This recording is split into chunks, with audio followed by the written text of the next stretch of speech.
just let me tell you a few things. You should know what a monoprotic base or monoprotic acid is, right? You know what is a monoprotic base or monoprotic acid, or diprotic. You should know about the titration. You remember we did a problem with titration and acid with a base, acid-base titration. You should know how to do these problems.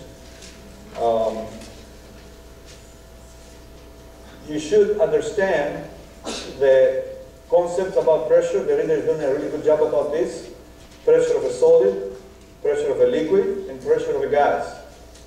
Right? There's a few differences. There's some equations there. You should really know very well the concepts of this pressure applied to different physical states, like an object, a liquid, or a gas.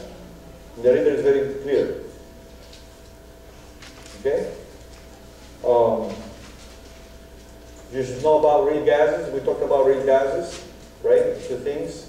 And the van der Waals equation.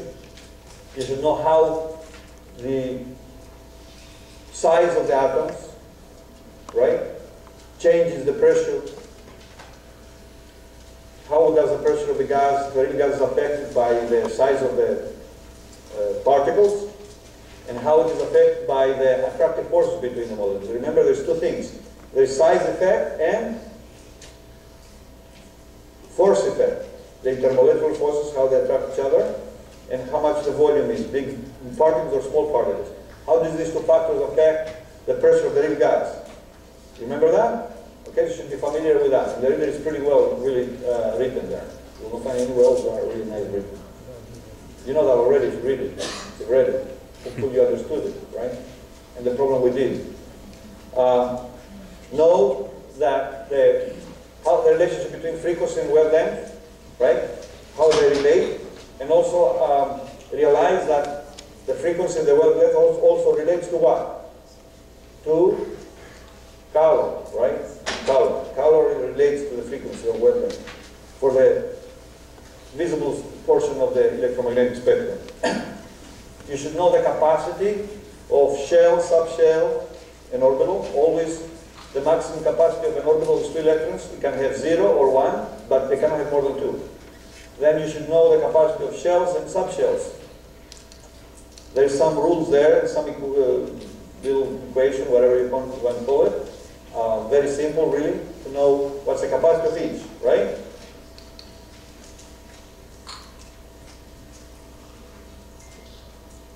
And we talked about several laws of gases. An important one is the law of combined volumes. You remember the law of combined volumes? That relates to problems that they relate to chemical reactions that they have gases as their components. And you remember, it was very useful because we figured out, we proved actually, that the ratio of moles, the ratio of coefficients in the chemical equation, right, is also a ratio of the ratio of the coefficients in the chemical equation is also a ratio of moles and also a ratio of volumes. Yeah. If the gases are measured, the volumes of the gases are measured in the same temperature and pressure. It's going to be a problem with not just one equation, 2 equations. Okay? It's a geometric problem. So you can practice with someone of that like that, right? 1 equation or 2 or maybe 3 equations. The geometry, right? And the ratio of coefficients in the equations is also a ratio of volumes. If the volumes of the gases that they participate in these chemical equations are measured at the same temperature and pressure. Okay? So make sure that you know these things. Which equation do you want me to derive from here? Let's see if you pick up the one that's going to be the exam. Let's play your which one do you want me to do? 6, 10, 7. Let's go ahead. 1, 2, 3, 4, 5, 6, 7, 8, 9, 10. Oh, most of them they want 10. Interesting. You want 10? Okay, 9. How many people 9? How many people can? 10.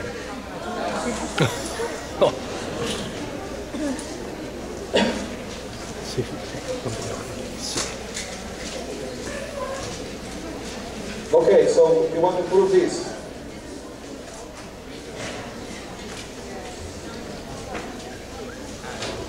You want to prove this equation.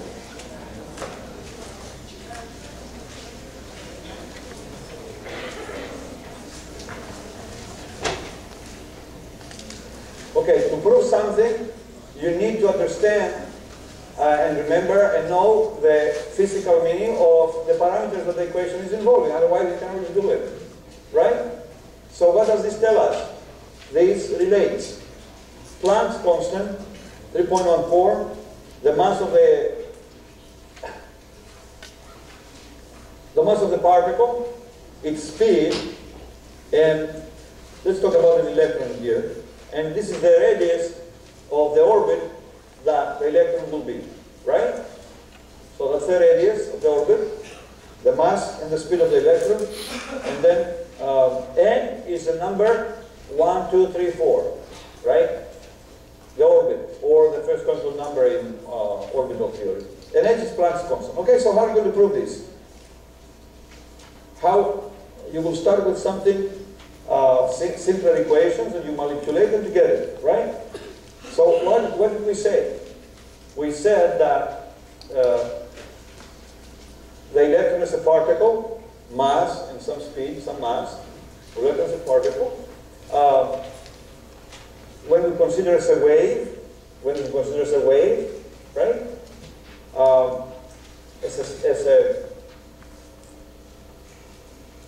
How we call this standing wave, you remember? Standing wave should be an integer number of wavelengths, you remember? That 5 wavelengths we show you, remember?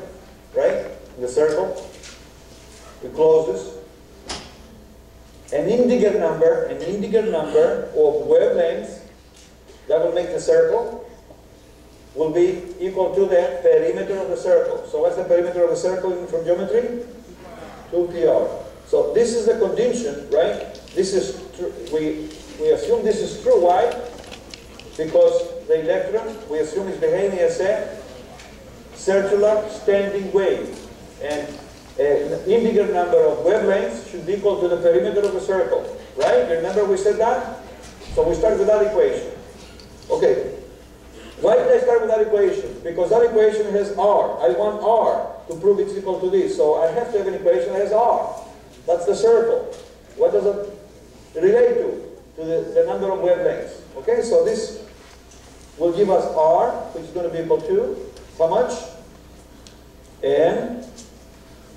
You solve for R, this one, right? I solve for R, so it's going to be N times L divided by 2P.